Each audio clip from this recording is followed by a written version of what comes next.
Tiente don abangu. Fem ni ya jatim nene absanere de biga tangan bunya be bon yere ka. Suno. Ne dogal manyo te kanwe ko kanuma ne dogal ko. Me karamogo be na bi. Ne be ntane blabedo. Aga kanuta ufya kanita. Ufya ne ba ka dubla. Karamogo ba nyana ta o sabala bi. Kanu che koromsore ne kanuma ne dogoyo. Me kanuma ne dogoya sanga ni wakati karamogo be klaka ne mine ka di kanuma. Obe ya ne debal bane bi koni ne nga decision ta be kanuta ufya be ne ta ufya ne be dubla o sabada la kene.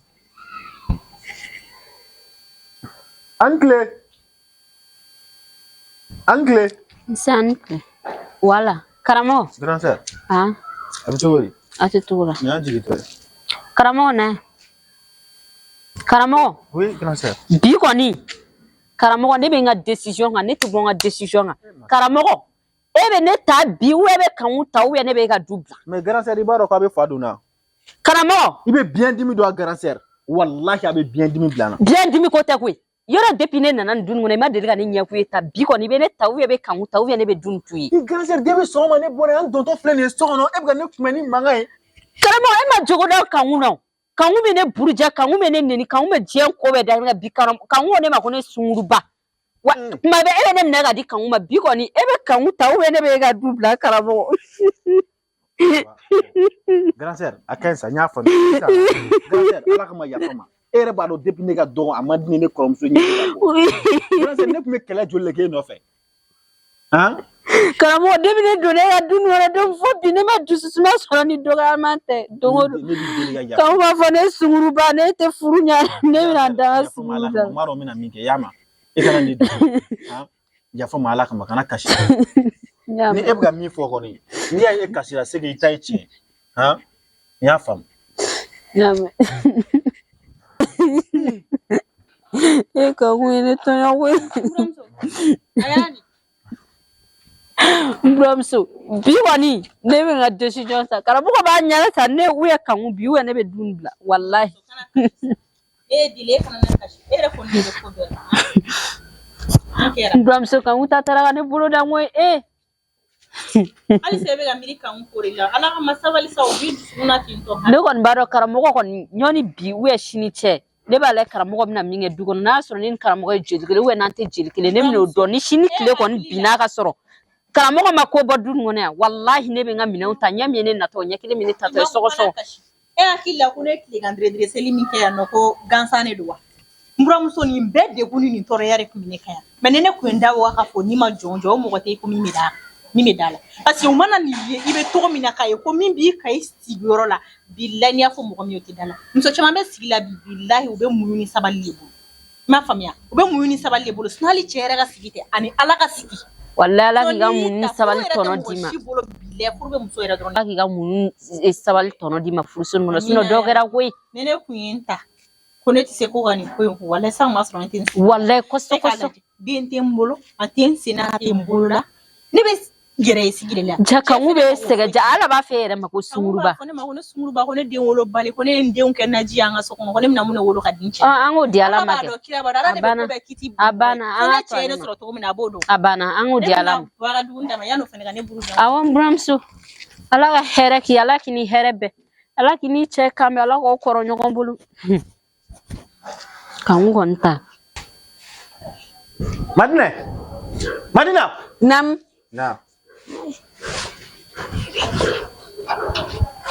ban so shero taranaja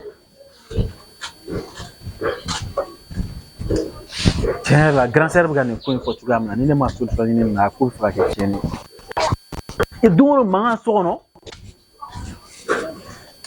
sondo be so kan ngere la ni ko mi ka se yorom na kuma fa ka cha jonga men deme Madina ni mo da su ngale mi mene ga yere ga ko ta dan si mo ebe sagi mo ko bule tsika sagi ne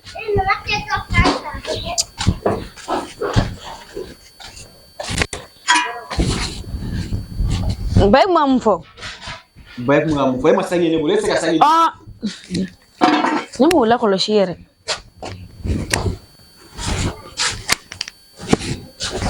Ka ji di mɛ k'i min. I sigi la mɔgɔ bɛ fɔ. Madinɛ. Madinɛ ne ko mun de bɛ ne ka du kɔnɔ yan nɔ. Baw kɔrɔ. Ne ko kan mun bɛ to ka Absa bugɔ da. Dungo bi dala mangari la. Dungo bi dala mangana. N tɛ bɛnɛ. E yɛrɛ don e ɲɛ b'a la o. Ne t'a la. E tanti dun ko ne ma k'e ni Kamu jɛra la ko ale bugɔ don. Bon ne bɛ sɔn ka tanti bugɔ. E fana dar'o la. Ne kɔni tɛ sɔn. Ba taara diya ka ye. O ta ne ka da e la ou n ka da n kɔrɔmuso la de. Ni n'o kɛ o danga tɛna wuli ne yɛrɛ la. Ne kɔni y'u lafara de. A bɛ k'a kɔnɔ ko ne y'a bugɔ. E y'u lafara de.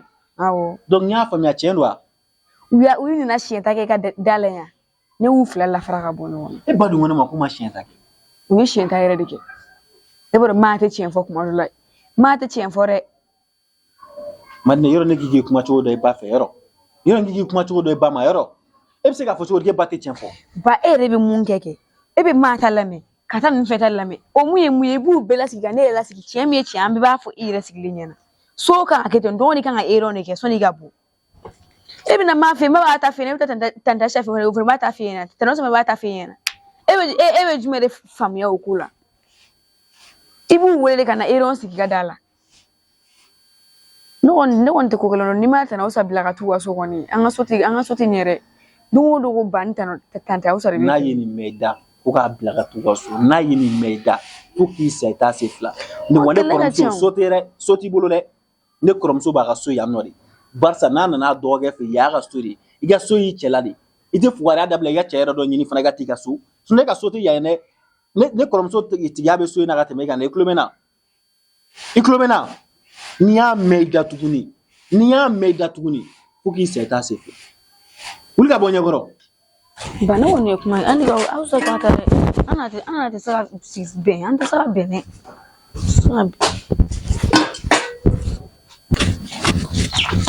Papa, kana dumuni ya? Kana dumuni ya? Dumuni jumɛn? Tilela kɛ. O tilela wa? Ayi, e tɛ sɔn. Ayi, e tɛ sɔn k'a fɔ ne ɲɛna ko ne kana tilela kɔni dun. E m'a fɔ ko kɛmɛ tɛ se ka kɛ tilela ye de. O ma bɔ i ka kɔnɔ. Papa, ne y'a dafa dun. E y'a dafa de? Ayiwa, n'i y'a dafa wa n t'a dun. Ne ye wari min d'i ma, o de bɛ kɛ ne ka tilela ye. Ni i ye dɔ fara kan, n tɛ maga la. Haramu don da kɔnɔ. Papa, e yɛrɛ de ka wari don. E ma kɛ e y'a dafa. E y'a dafa, e bɛ baara de la. E bɛ baara de la. I b'a dafa ni mun ye? Han? Papa, o kɔni tɛ kojugu ye sa. Muso bɛɛ bɛ nasɔngɔ dafa. Ne m'a f'i kana dafa koyi. Ne k'i ma de ne e de y'a dafa, ne y'a kɛ haramu ye. N t'a dun. Ne b'a dɔn ne kɔni tɛna haramu don i kɔnɔ. Ok.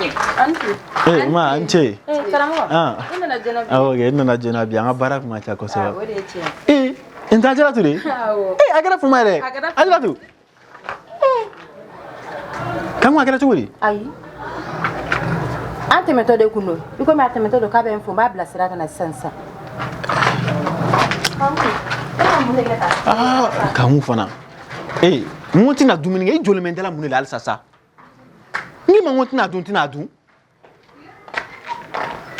E ma ko kɛmɛ tɛ se ka tobili kɛ wa? N'a tɛ se ka tobili kɛ, ne fana kɔni e mana taa wari kɔni bɔ yɔrɔ min na k'o fɔrɔ kan, ne kɔni tɛna o dun. Mun pɛrɛn-pɛrɛn kɛra? Mun pɛrɛn-pɛrɛn kɛra? Kanku yɛrɛ bɔra ka mun de kɛ sisan? E fɛnɛ sa, e kɔni b'a dɔn ninnu Ajaratu ninnu ye subagaw de ye. Ni i ye a lakolokolo k'u bolo di cɛ ma dɔrɔn u b'i cɛ minɛ. Ninnu tɛ foyi la k'u ka jɛgɔ k'u ɲɛdaniw yira cɛw la. Ni cɛ dama bɛ ɲɔgɔn fɛ kana lajɛ muso furulen don. Nka a ka manamana ko fanga ka bon dɛ, ne bɛ sɔn ka gɛrɛ e la. Kanku e bɛ keleya dɛ. O munna? I tɛgɛ digi ɲɔgɔn ma o bɛ se ka cɛ minɛ cɛ la? O bɛ se ka cɛ minɛ. Ni ne ma keleya la, ne bɛ keleya joona. I bɛ mɔgɔ min fɛ i bɛ keleya o tigi de la. Ne bɛ sɔn cogo di ale kana tɛgɛ di e ma? O kɔni tiɲɛ yɛrɛ la a ka gɛlɛn. Tɛ se ka kɛ dɛ, n tɛ se k'a lakolokolo. N y'a faamu. 200 minɛ ha? I ka fɛn dɔ ɲini ka na an k'o dun. I y'o bila i kunna, wari bɛ ne kunna. Wari bɛ kunna? Kunu an ka patron a wari dɔ di yan nɔ. Mɛ n tɛ lamɛn makɔrɔni dɔ kɛ daga la sisan. O don o mɔ ka di. O kɛ daga la. Kanku, n'a ne. Banamisɛnnin fɛn fɛn n'a bɛ farikolo la, nin fura in de b'a kɛlɛ ka wuli la. Ani cɛya furaw, o de b'an bolo yan nɔ bi k'a donc n'a mago bɛ fura la a bɛ se ka weleli kɛ nin numéro 94 32 33 03 n'a y'an wele a ka ca Ala fɛ bana min b'aw la a bɛ kɛlɛ ka bɔ aw fan fɛ pewu-pewu.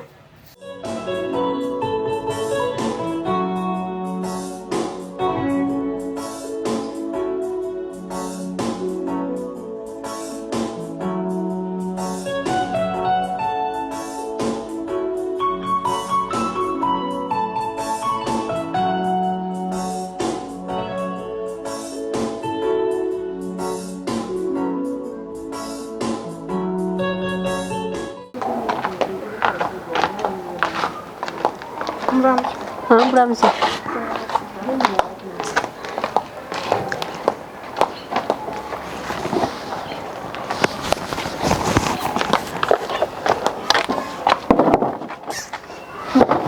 Mumela. La foitina. Idu farfa galin. O mama ndugu nyokona fammi.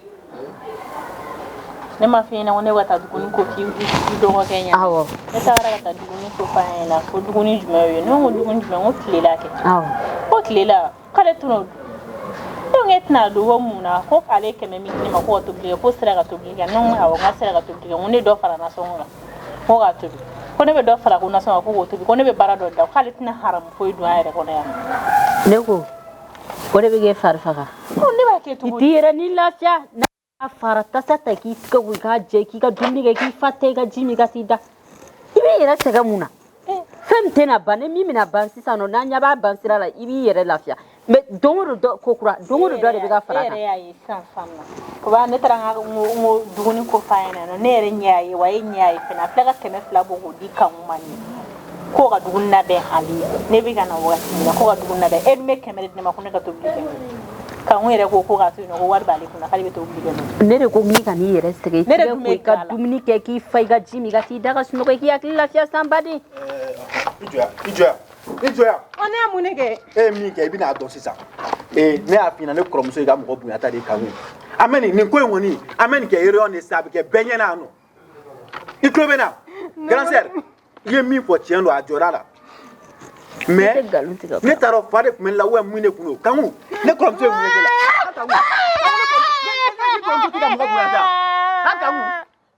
fare bila wa ha sawala ai kana ijoda ajo bi a bet me ku anu kanu kana na buwa bayin ai ijo na senti sana Aisha ti sigira mu be bila ne mtana so ti sigira ko ka ba ko fe bila ne te be yemla kawu Aisha kota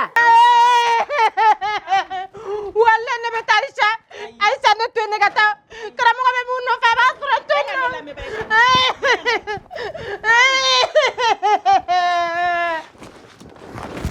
kamu kana ta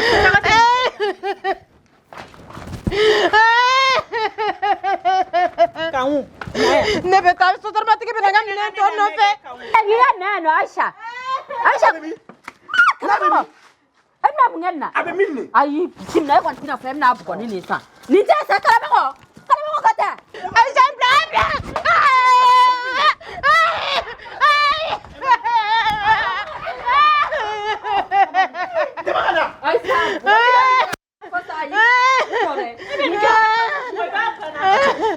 ne be tanga so wala meta sabali meta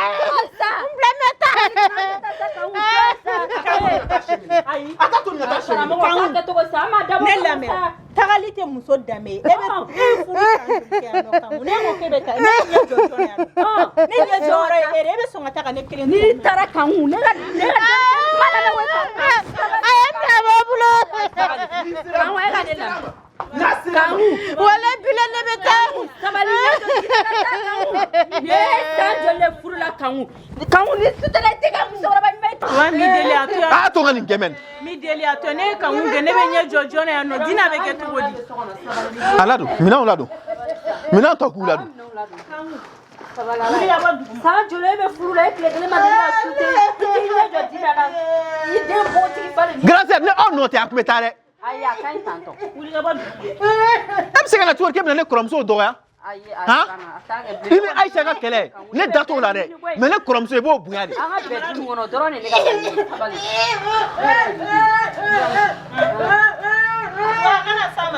Nte sama. Iti yele dabla ogana na bwaka la majona da kan. Fo kan woshi me karamɔgɔ le. I b'a dɔn busan belebeleba mun filɛ nin ye kɔrɔmuso bolo ne kuma bɛn nin kan dɛ. Kangu. I bɛ tiɲɛ yɛrɛ dɔn. I b'a dɔn yani e ka na ne diminenba de tun b'e kɔrɔ. Ne ye mun k'e la? Mais depuis ne ɲɛ dara e kan dɔrɔn han ne dusukun balila ka sumaya ten. O kumana mun bɛ yen? I ma se k'o faamuya dɛ. Grand sœur de wulila ni kasi ye bi k'a bɛ fɛ ka minɛnw cɛ ko ka taa. Kangu dama ni ne la dɛ. Ni ne kɔrɔmuso bɔra yan ka taa an ka dugu la k'ale nana ko a ma se ka place sɔrɔ ne fɛ yen. Kangu walaw bɛ n bon kan faga. A bɛ fɛ ka mun kɛ sisan ne de bɛ taa. Kangu e bɛ taa cogo di? Han? Ne ma se k'e ka nin kuma ninnu faamuya. E ka nin kuma ninnu ne ma foyi faamuya la. Ne ma foyi faamuya i ka kuma na. Sisan i bɔra an bɛ nin ko kɛ cogoya min na. An bɛ to u kɛrɛfɛ sisan. Kangu i kɔni sɛgɛn dɔɔni b'a la dɛ. N bɛna taa sa n b'a kɛ i n'a fɔ non bi kɔni n bɛ n'i tigi i faga. I y'a mɛn i yɛrɛ bɛ kasi i b'a k'i b'i ka minɛnw ta k'i bɛ taa n b'a dɔn u yɛrɛ b'i deli. I y'a faamuya an k'o plan tigɛ sinon o la grand sœur a bɛ kɛ grand sœur kɔnɔ ko ne yɛrɛ ye e lajɛ ale kama o la a bɛ to yan nɔ quoi. I ye n faamuya n b'i deli yɛrɛ an ka t'o fɛɛrɛ tigɛ. Ne kɔni b'a kɛ furu sutura de kama sinon k'an minɛ ka di ninnu ma tiɲɛ yɛrɛ la a man di ye dɛ. I bɛ jɛn n'a ye dɛ wa fɔlɔ n'a laban ka kɛ nin ye. Ayi nin y'a fɔlɔ n'a laban ye n faamuya sinon mais ni ɲɛ yɛrɛ de dar'e kan Kangu ne tɛ se ka foyi kɛ n yɛrɛ bilen. N t'a dɔn fɛn de don walayi. Mais o ye jumɛn de Kangu? Diyaɲɛ de don ni ne e bɛ furu la san joli ka den kɔrɔba bɛ wolo ma ni ne ye bila den o wolola furu o furu kɔnɔna kɔni a tin de kan ka don ɲɔgɔn na. Mais ne kun tɛ kɛ ne la fɔlɔ ni ne ye dɔrɔn ko ne kunkolo yɛrɛ de bɛ yɛlɛma. E m'a faamuya furu wagati dɔ la ma cɛ ni muso a tɛ fɛ ka ɲɔgɔn yɛrɛ mais furu bɛ kɔrɔbaya wagati min na a bɛɛ kanu bɛ don ɲɔgɔn na e ne ta in kɛra o de o foyi t'an fara ni pigi ni peli tɛ tuguni. An ka taa. Ne kun y'a nin fara ne kun na sisan dun. Kangu nin bɛɛ b'a la sa ne kun b'a kɛ ka ɲɛ fana o kun tɛna dɔn k'an bɛ ka film kɛ. Dɔgɔyɛ bila so kɔnɔ.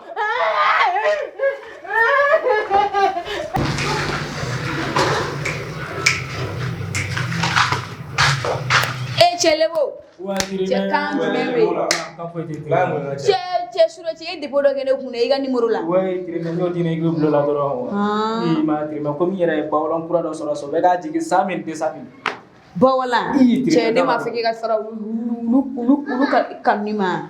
Tirimɛ kɔni b'a dɔn an bɛ ninnu ka bilen minɛ ka taa diya suguru ma de sa o. Cɛ. Ne yɛrɛ kɔni b'a fɛ k'a la ma. Ok ça ok n y'a faamuya. Trapo jumɛn de bɛ yen? Ouais non Tirimɛ trapo jugu tɛ. Ma comme Tirimɛ an bɛna game in kɔnɔ. Tirimɛ en fait n bɛ fɛ k'i ka so yɔrɔ dɔn.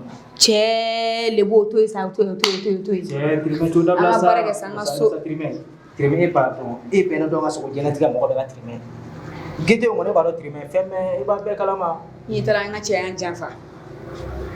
Kayisa m'an janfa parce que ale tun bɛ ne ka so yɔrɔ dɔn. An ka so yen i b'o to yen fɔlɔ an mɛn. Tirimɛ o ye 15 ans ko de e b'a dɔn ne tɛ pusi kɔni. Ne tɛ pusi sa Tirimɛ. Ne m'a f'i ɲɛna k'i ye pusi ye o plan to yen sa. Mais Tirimɛ b'a kalama ne k'i appartement ko fɛ an ka taa n bila la. Cɛ de b'o to yen man. Ne ko 15 ans traité mun fɔ e y'u bɛɛ ye mɛn yan. Tirimɛ o banna olu bɛɛ minɛna ka ban Tirimɛ. Ok n'an y'u mɔgɔ sɔrɔ an b'u bɛɛ minɛ an mɛn yan. Tirimɛ problème foyi t'ala Tirimɛ ne ko min dɔrɔn de bɛ kɛ ghetto kɔnɔ. Ok appartement in o kuma to kɔfɛ la kɔfɛ an b'o plan gérer i ka wariko in diyara n y'a mɛn o ye kan mɛn an ka taa. Tirimɛ i t'a dɔn Tirimɛ n'a mɛn. Cɛ mais Tirimɛ ka di ne ye a bɛ ka mun kusu tɛ ta wa ale fɛ ne k'a fɔ da nin ko ka nɔgɔ. Banamisɛnnin fɛn fɛn n'a bɛ farikolo la nin fura in de b'a kɛlɛ ka wuli la ani cɛya furaw o de b'an bolo yan nɔ bi o donc n'aw mago bɛ fura la a bɛ se ka weleli kɛ nin numéro 94 32 33 03 n'a y'an wele a ka ca Ala fɛ bana min b'aw la a bɛ kɛlɛ ka bɔ aw fan fɛ pewu.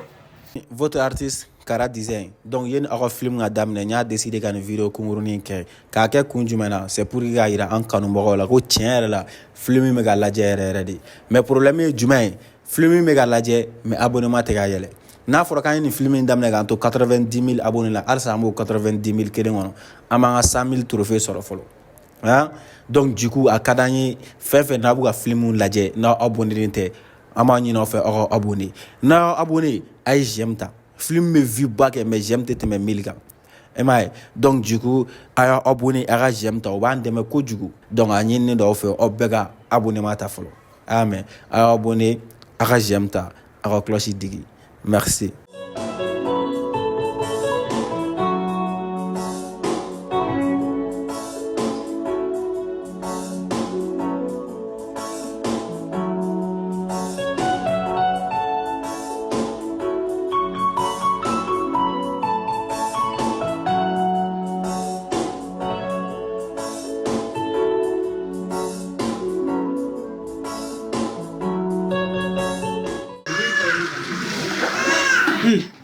Cɛma dɔ ni musayara.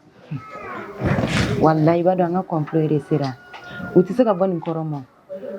Sinon ne kɔrɔmuso tun bɛ taa fɔ an ka dugu la ko ne y'ale gɛn. A dabɔ kun ye balima tɔgɔ cɛ ne ye koyi. Sisan ne nana fɔ sisan ko ne y'a e ni kɔrɔmuso bila ɲɔgɔn na. U bɛna mun de fɔ? Salamu alaikum. Madame Tarawele. Jeliba. Kɔri baasi t'i la? A ɲɛnama da. Madame Tarawele. Sigi b'an fɛ. Ko bɛ cogo di? Muso fɔlɔ kunna di? N k'an sigi? Awɔ. Ok baasi tɛ n bɛ n sigi koyi. Kibaruya bɛ cogo di? Baasi foyi t'i la? Alhamdulilayi. A kɛra tile fila ye. Walayi bi joyeux ba de don. Balawu Zange ma taa voyage kɛ wa? Balawu n ka madame de. Donc an bɛ nɛgɛ Balawu Zange. Ale de ye Balawu Zange. Hali n'a bɛ n bolo n tɛ se ka bɔ. Min ka gɔni ta bi n kan ka taa bɔ jatigi dɔw yɛrɛ ye sinon e yɛrɛ b'a dɔn a ma nɔgɔn. Jeliba an bɛ fɛnɛ jo b'a ta in na koyi. N'i y'i cɛ to bɔlɔn fɛ wallahi nangarabɔ b'a minɛ ka taa n'a ye. Jeliba pari cogo lajɛ kɛ karamɔgɔ. Mais ni Jeliba ma nin kɛ a bɛ wari sɔrɔ cogo di a jatigiw bolo? O ye tiɲɛ mais hakɛ fɛnɛ ni muso tɛ yen nɔ hakɛ fɛnɛ bɛ pari la dɛ ale pari cogo la fo ka robe bɔ a nɔfɛ. Muso bɛɛ de bɛ kelen. Wala bɛɛ de bɛ kelen. Sinon n yɛrɛ ye kibaruya dɔ mɛn n ye senna teliya kanu kama. N y'a mɛn ko i ni Kamu kun bɛ ɲɔgɔn na bi. N y'o kibaruya mɛn. Non an bɛnna la Jeliba. Aw bɛnna la. Sinon n y'a mɛn k'aw kun bɛ ɲɔgɔn na mais n donnen n nana sɔrɔ aw yɛrɛ dama yɛrɛ bɛnna la ka sɔrɔ ɲamakala mana kɛrɛnkɛrɛnnenya la ka du jeli mana n'o ye ne ye o yɛrɛ ye n content kojugu kojugu. M'a dɔn e cɛ i bɛ se muso nɛgɛ la. I bɛ se muso nɛgɛ la kosɛbɛ. Furu ko tɛ. I yɛrɛ bɛ baasi. Baasi foyi tɛ na. A yɛrɛ min ye bi i b'a dɔn n content ba don. Ni n ka jeli ŋɔni n bɛ jigin dugu kɔnɔ sisan ka taa bɔ jatigiw ye.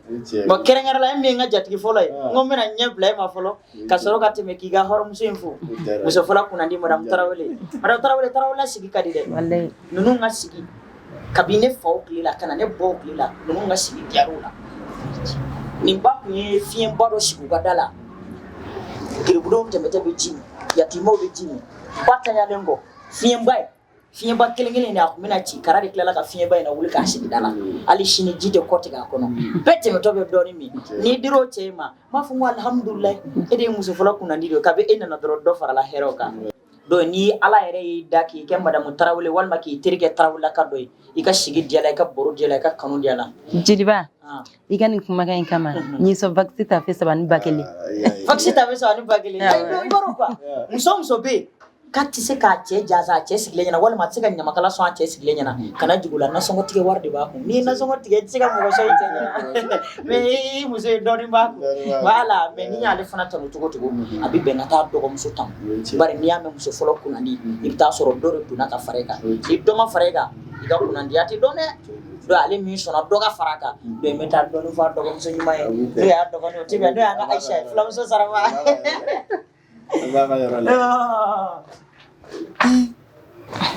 Mais est-ce que baro ko jeli bɛ kuma na sugu bɛɛ fɔ a dayirimɛ kama? Ne dabali ma ban. Ne ba sara? Ne dabali ma ban ko o sara ko ka fiɲɛba cilen ko e de y'o ta ko k'o wuli. E delila ka fiɲɛ yan? I tɛ ka gɛlɛya n'a nana n ma fɛn f'i ye dɛ. I b'a dɔn n ba tɛ yen nɔ wa fiɲɛba bɛ yen. I b'a dɔn ne yɛrɛ nimisara n ka 1000 na. Ka nimisa o kɔni o kuma t'a la bilen. A bɛɛ ma fɔ e yɛrɛ ɲɛna e m'a fɔ o bɛɛ la k'e 1000 na. Ne dabali ma ban ne yɛrɛ tun bɔra a kɔnɔ ka ban. Bilibili bonjo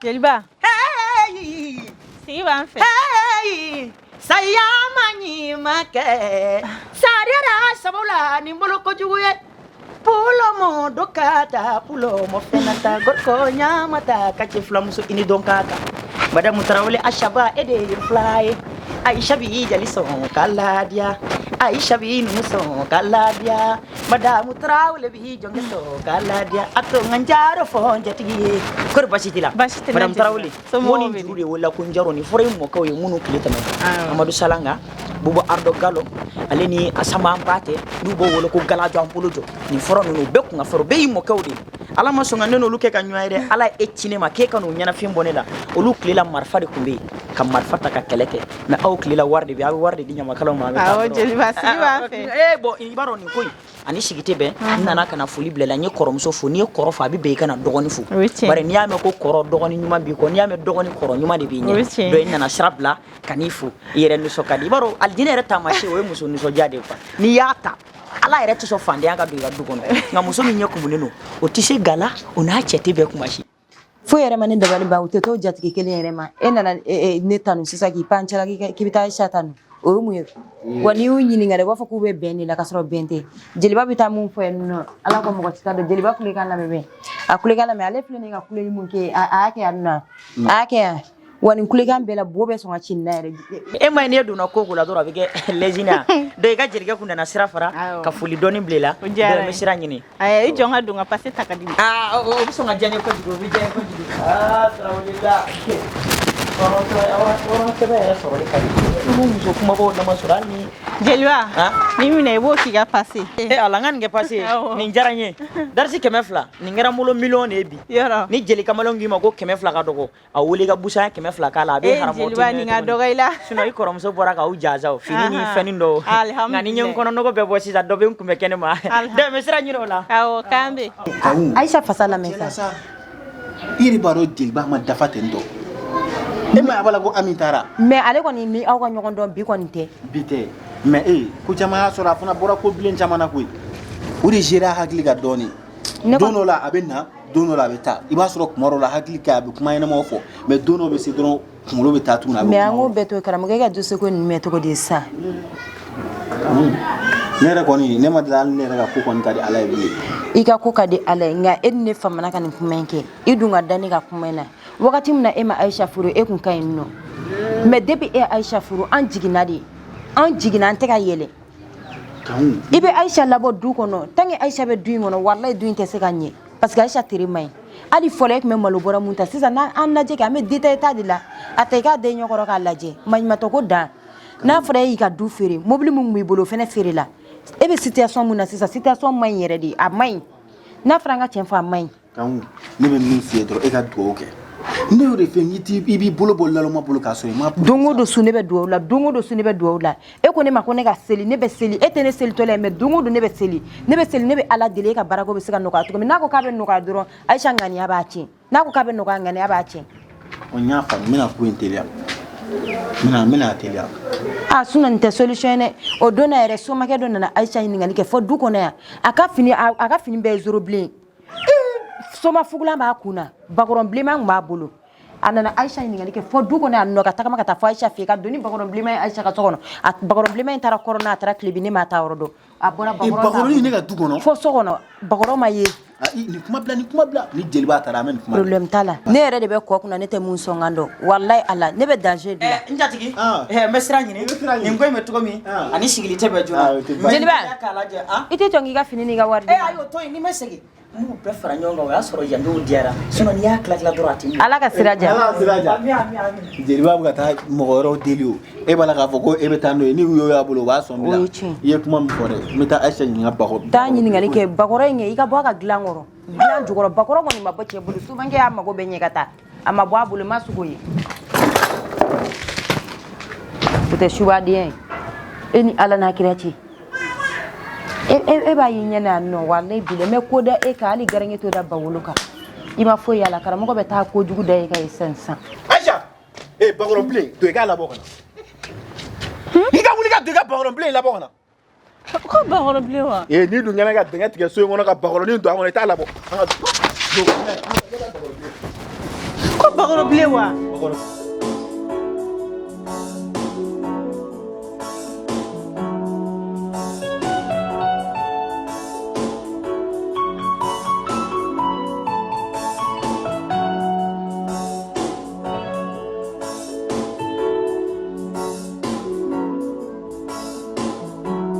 Salut la famille, ici votre artiste Kara Design. Donc voilà, ni anga série kura sinaya. Donc aga blog kuna sisan i jonga ɲɛfɔ a ka faamuya donc sinaya ale ni fantanya ni ala sɔnna ma o de bɛna continuer ɲɔgɔn fɛ les obstacles de l'amour an b'o jɔ fɔlɔ o bɛ dan épisode 1 na j'espère que ɲɛfɔli kɛra la sisan donc o tɛmɛnen kɔfɛ ni mɔgɔ min mago b'an na ka ladilikan d'a ma k'i hakilinata fɔ an ɲɛna i bɛ wele k'an ka numéro de téléphone na bon sponsor fana o y'aw ka numéro ye a b'an wele ni mɔgɔ min fɛ a ka produit ka bɔ an ka film na merci beaucoup ciao ciao